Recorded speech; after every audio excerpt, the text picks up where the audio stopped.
Hello and welcome to the Minnesota Gardening Podcast. My friend, it is great to have you here with us today. My name is Brad Tabke and I am the host of this podcast. And today we are going to talk about fall cleanups. Yes, it is absolutely fall here in Minnesota, no matter where you're at, whether you've gotten leaves are down in your area yet or they're yet to fall down in southern Minnesota, but it is absolutely fall. And we're going to talk about fall cleanups and what we need to do in the main areas of our garden that we focus on with the Minnesota Gardening Club in landscape, sustainable lawn care, and fruits and vegetable gardening. So you can find the show notes and a handy checklist for this episode at minnesotagardening.com/5. And that's the number 5, minnesotagardening.com/5. You can also find a transcript for this episode and just lots of good stuff there if you head over to the website. So starting out here, we are going to talk a little bit around just the general concepts of fall maintenance. So we need to think in our gardens and think in our lawns about what happens in the more natural worlds, in our prairie, in our tall grass prairies, in our forests, where all of our plants, landscape plants and everything have evolved and grown and what they're used to. And so if you think about those areas, it will trigger thoughts of, inches thick of fallen needles in our forests of the Northwest. If you were thinking about hardwood forests in Minnesota, where you just got these piles of leaves all over the place. If you're thinking about our prairies, where the roots grow deep and we have the grasses and flowers and natural plants, native plants that are all staying there. And so they hang out all fall long. And if you think about all the little bugs and critters and things that overwinter in those plants, they are critical portions of our pollinator system. So a lot of the stems, a lot of the leaves, a lot of the different places where plants and animals grow, we have a very clear connection to spring and our pollinators and making sure we're supporting our pollinators. And so we want to make sure to save as many of those things in their natural state as we possibly can that makes sense for us in our home gardening type of situation here. And so with that, most of my fall maintenance ethic and philosophy revolve around just leaving it. So there are a lot of plants that I leave until spring, so I hardly cut anything back. All the leaves stay on the grass, and I'll talk a little bit here about how one can do that and how one can make sure that is simultaneously positive for your turf and for your landscape and for all the pollinators again, but as well so you don't make enemies with your neighbors by having leaves flow all over the place and like that. So it is a definite theory around here at Minnesota Gardening that we use as much and work as closely as we possibly can to the natural state of these life cycles of all of our plants that we are working with and growing here in Minnesota. And so those are the things that we're going to focus on as we go through this list. And again, you can find a checklist at minnesotagardening.com/5 for this episode in the show notes. So first, let's start with sustainable lawn care. And so when we talk about sustainable lawn care, we are talking about how we can grow happy, healthy turf, and that can be whatever you want it to be. That can have a lot of other pollinators growing within the turf. That can be as most of it as turf grass, that we think of a typical suburban type yard as turf grass. It can be anything in between those things. And what we generally work toward here at Minnesota Gardening is a good enough type strategy for lawn care. And so that is reducing the number of chemicals that we use significantly. So not using any weed control, if at all, not using any weed control chemicals, if at all, using as least amount of fertilizer as we possibly can, as well as reducing the amount of water that it takes to grow our lawns. And so with that, the overall philosophy and the overall plan for it is to have as much organic material and as many nutrients returned to the soil as possible. And that really is critical for leaves. And so we highly recommend and virtually require not bagging grass clippings each year when you mow, but as well with these leaves that come down. If you take and mow over those leaves and crush them up, they will disintegrate and go down into your turf grass after a couple breezes, after a couple rains, that kind of thing. After snow for sure, they will filter their way through your grass to the soil and they will break down there, adding organic material and nutrients to your turf grass. And so a lot of folks, if you have a heavily wooded lawn, it is really okay to continue doing this as long as you can see some of the grass through your leaves. It might take you a couple different passes to break those leaves down with your mower, but do not rake your leaves. Leave them in place, move them around your yard if you need to in order to make sure to get enough coverage with there, but do not rake your leaves. Mow them and have them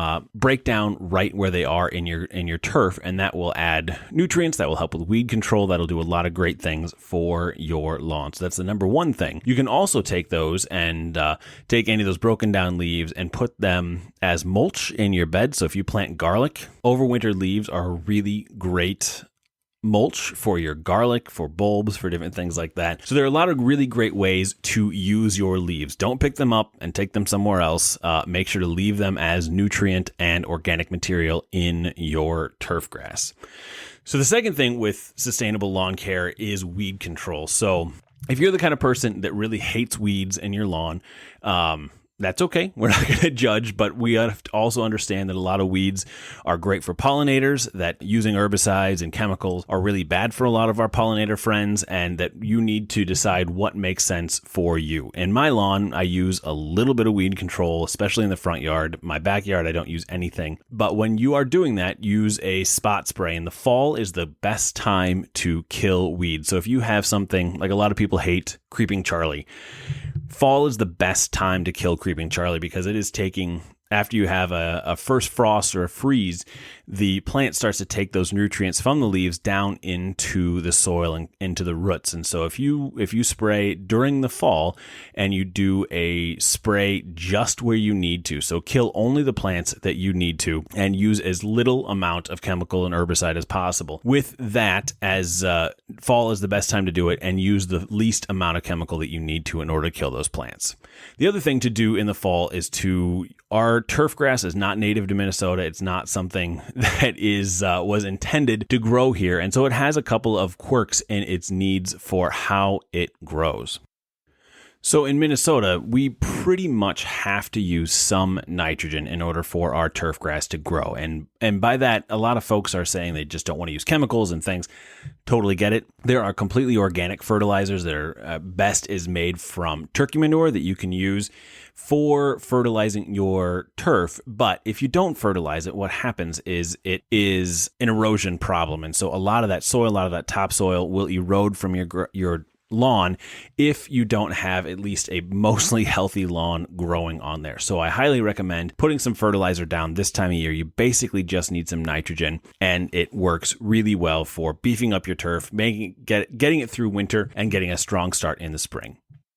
Now we're going to move on to the landscape side of things, so perennials and trees and shrubs and those types of things. Again, with these plants, we are going to go with the vast majority of just leave them alone. Let them go through winter. And a big reason why we like to do that is aesthetically, having plants in the landscape during the winter is so much better than not having plants there. They'll catch the snow.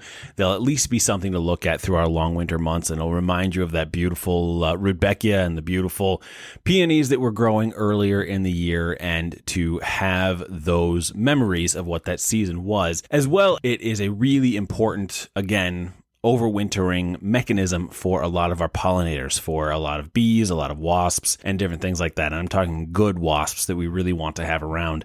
And so they overwinter in that leaf and stem debris, and we want to leave those here as long as we can.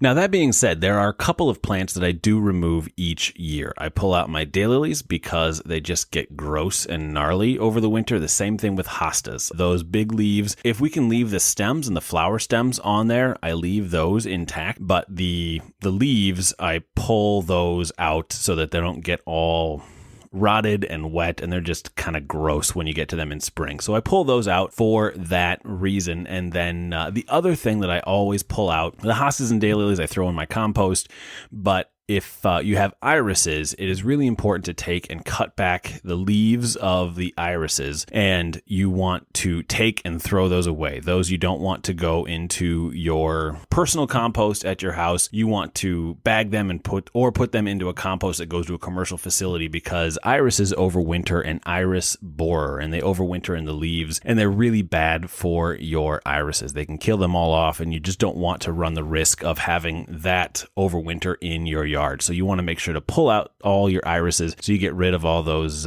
nasty iris borers there. We talked a lot about leaves earlier with our turf.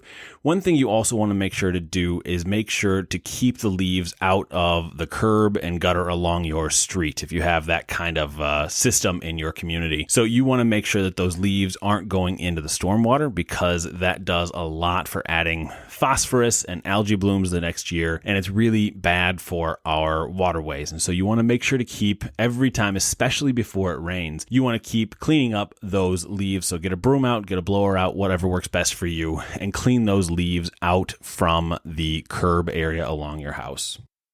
So our fruit and vegetable garden live by a slightly different philosophy. There are a lot of things that we can leave in there if we want, but generally our gardens aren't meant for a lot of winter interest and a lot of things going through there, nor do a lot of them have a bunch of wasps and beneficial insects that overwinter in their stems. But what I do with my vegetable garden in the winter is I cut back to the ground the things like peppers and green beans and tomatoes and those kinds of things, because especially with the tomatoes, there are a lot of nasty issues that come with overwintering in the garden with those things. And so powdery mildews and that kind of stuff can all overwinter in the garden. We want to reduce that population as much as we can. So the cucumbers, I pull anything off trellises. I leave my Brussels sprouts as long as I possibly can, but harvest everything else. And when they're done fruiting and blooming, just like the rest of the year, I yank them out, either just cutting them off at the ground level so those roots add organic material to the soil, or I pull them out entirely. So it's